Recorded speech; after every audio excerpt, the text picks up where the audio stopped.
In this episode, we take a year-by-year look at what the hottest Christmas toys of the 1980s were, so stick around.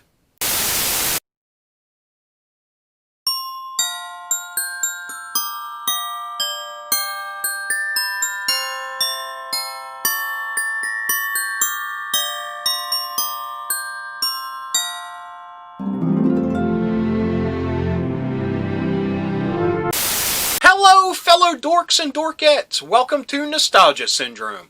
My name's Rob, and in this episode, we're going to take a year-by-year look at what the most popular Christmas toys in the 1980s were.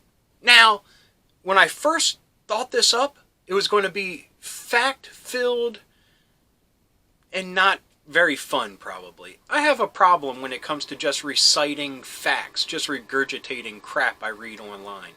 That's not what I want this channel to be about. I want it to be about the nostalgia, the feelings, the memories, the sentimentality, the fun. Anyway, I've went through a thesaurus and just said a bunch of the same things.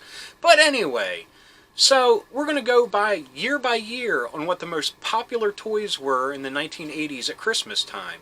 And the list won't be shocking. I mean, these are very popular toys that a lot of them still have a life today. So we're going to talk about them, and I'll just give my 2 cents, my feelings of it, if I got them for Christmas that year, other years, whatever. Let's just have a fun, nostalgic talk, shall we? Anyway, let's kick things off with 1980. 1980 saw the rise of the Rubiks Cube. Now, here's one little fact that I found really interesting. It actually got its start in 1977 when it was created by Hungarian architect professor and sculptor Erno Rubik. And it made its way to America by 1980 through Ideal Toy Company. I found that really interesting that it had its origins in the 70s, actually. But we're talking about the 80s here.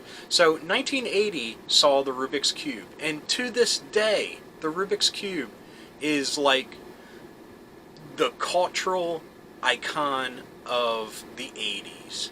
I mean, you slap up a Rubik's Cube on something and people will know what you're going to talk about. They're going to talk about the 80s, a simpler and greater time. I mean, I even have one in my little logo artwork. Anyway, my memories of the Rubik's Cube.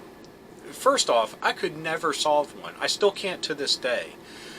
But the biggest memory I have is one Christmas my father got the Rubik's Cube, the Rubik's Pyramid, and this weird box Rubik's chain, I think it may have been called, where it's chain links and you move the box around and slide the tiles to try to put together the colored chains in order. Never could solve any of those. I remember I was that little smart ass punk that would peel the stickers off and just rearrange them, and they always looked like crap after that, so I apologize, Dad, for that. I still actually have them in the laundry room somewhere in one of my boxes, and actually the Rubik's Link, I think it's called. It's a foldable thing, kind of like a plastic origami thing. Now that I can solve, and it has 2 different ways to solve it. I know both of them, so there is some brain cells left, people. But anyway, the Rubik's Cube, like I said, still today, I mean, it sold over 350 million units, and that was a number from over 10 years ago. I can't even imagine how many are sold today, because it's still popular. I mean, it's still one of those things that you throw it on your table, your coffee table, and people are just drawn to it, to play with it, to try to solve it. And I mean, there's speed competitions. I mean, people solve this thing in seconds. It boggles my mind. But anyway, that's enough about the Rubik's Cube. Let's go to 1981, and that is Masters of the Universe. Now, I can't talk enough about Masters of the Universe. Next to G.I. Joe, it is my favorite toy line ever.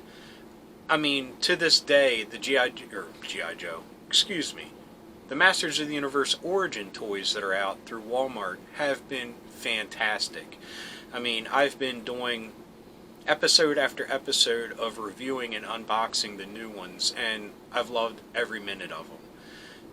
They're scattered throughout the shelves here, and yeah, the new toys have that nostalgia that I felt in 1981 when I got my first one, and they mixed it so well with a modern way of making toys, with the extra articulation and great sculpting.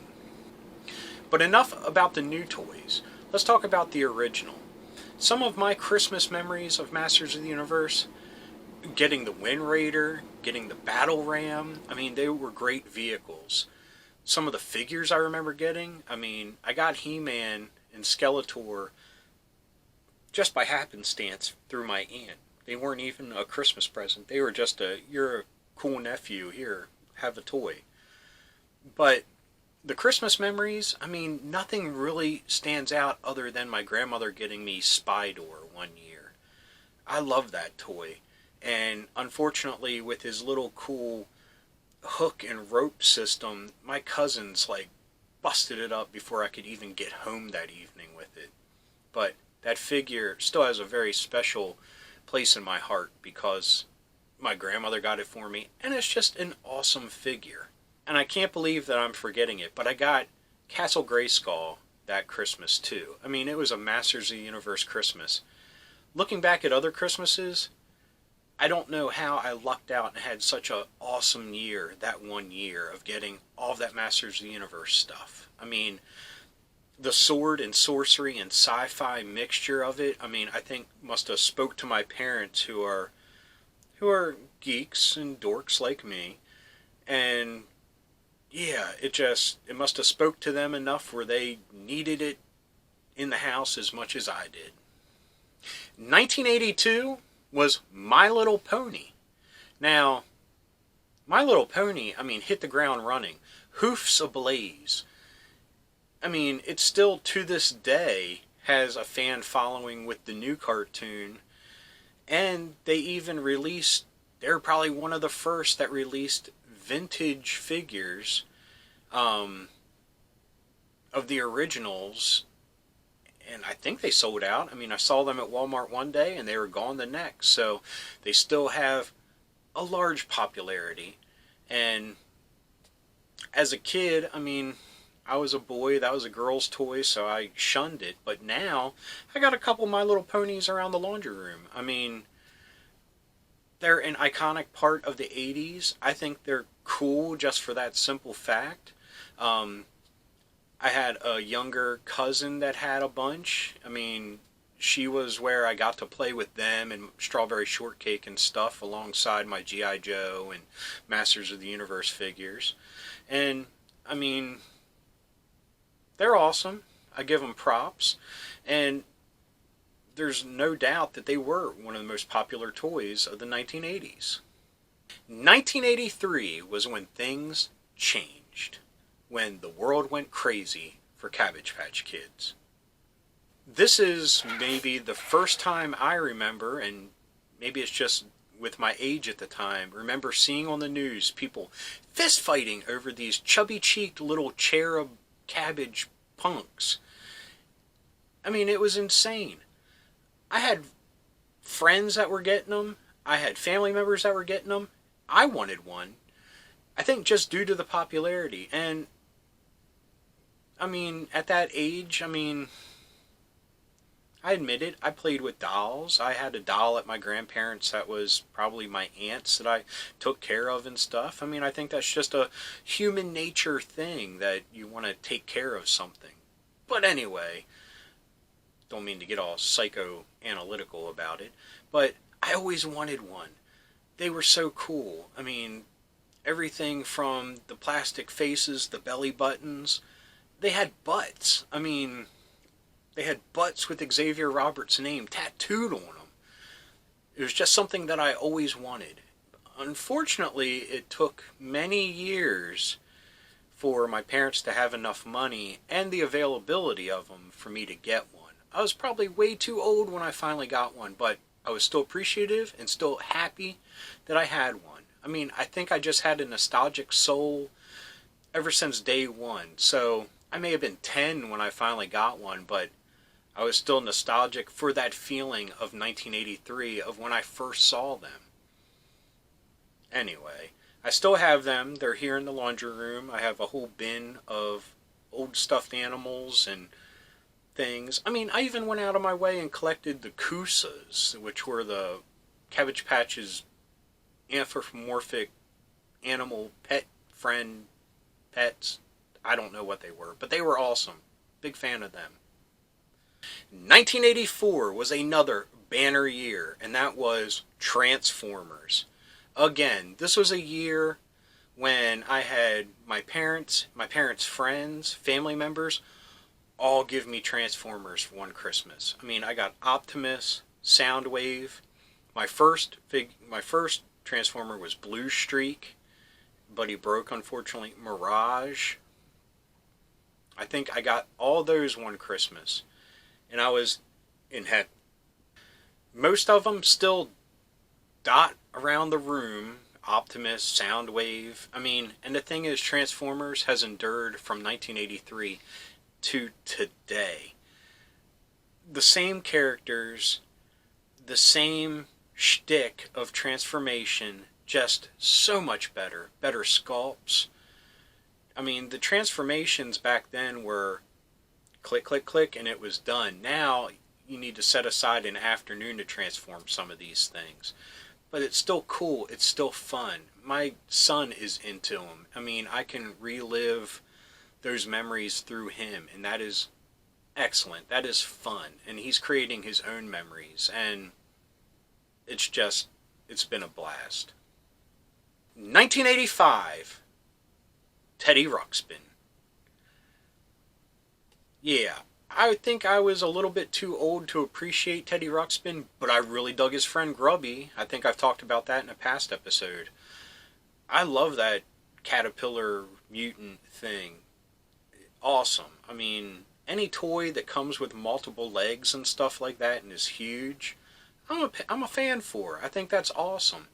Now, Teddy Ruxpin, I remember it was the craze. I don't know if people were fist fighting over it like they were Cabbage Patch Kids, but I mean, you just put a tape in his back and he would tell you stories. His mouth would move, his eyes would open and close. I mean, to this day, I wish I had one, and I would, just put like, I don't know, a Death Angel CD or probably Cannibal Corpse or something, and see what he would do. If he, I mean, yeah, that's one of my fantasies today.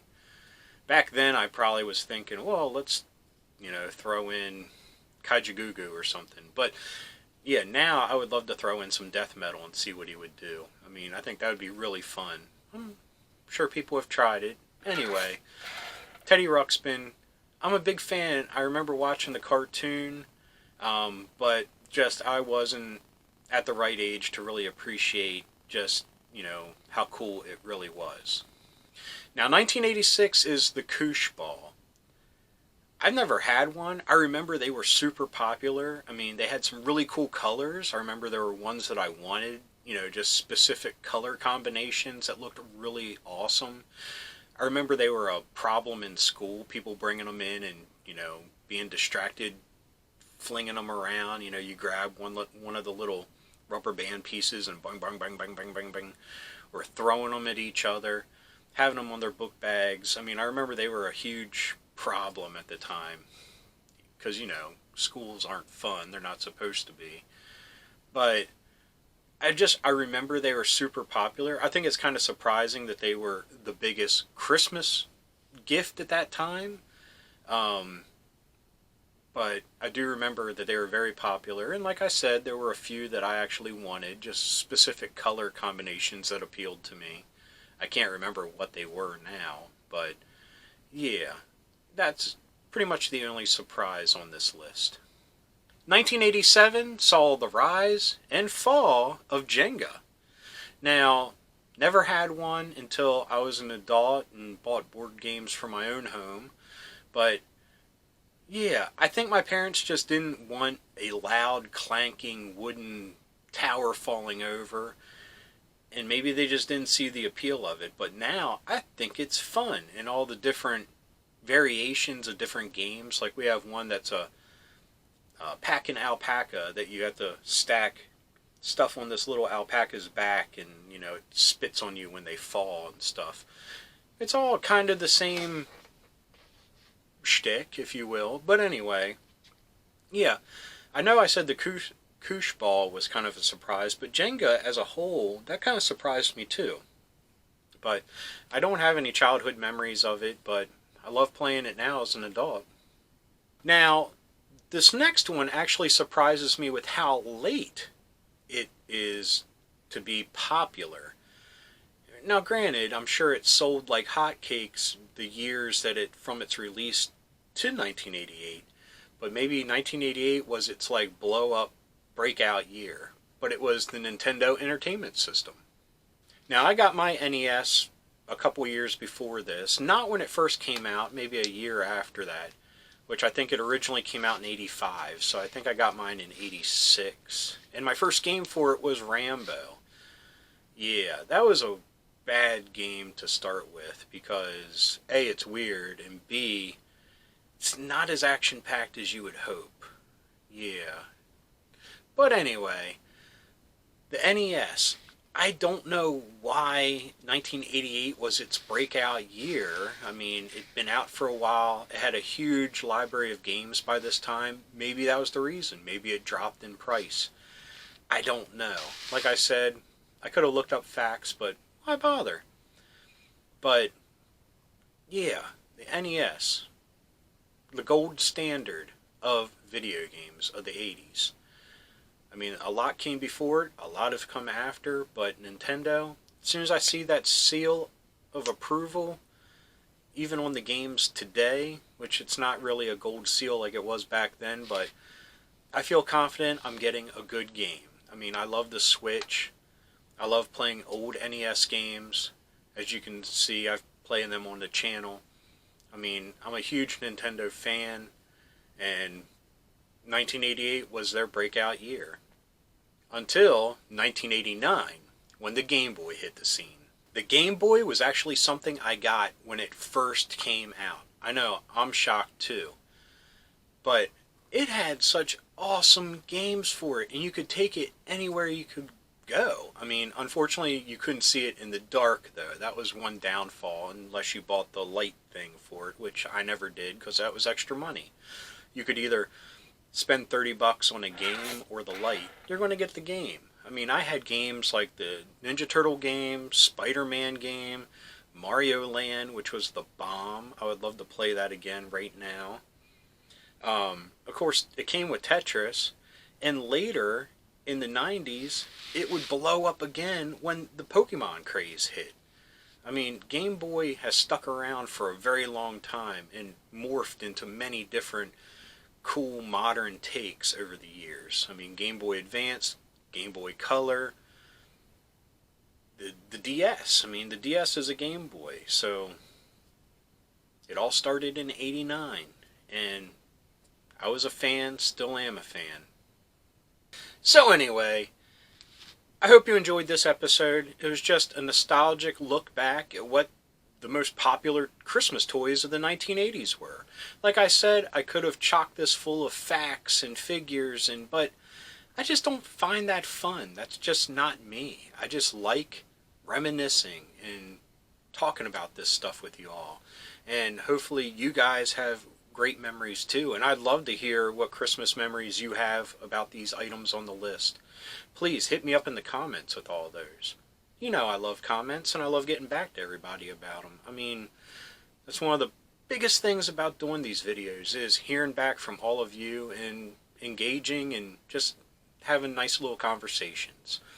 But anyway, I hope you enjoyed this episode. If you did, please give me a thumbs up. If you got something to say, please leave a comment. I love reading them, and I love getting back to everybody, like I just said. And if you're new around here and you enjoyed this or any of the videos that YouTube is recommending down here, please hit subscribe. And if you hit that little bell icon, you'll be notified whenever there's a new episode. So until next time, thanks for watching, keep being rad, and stay dorky.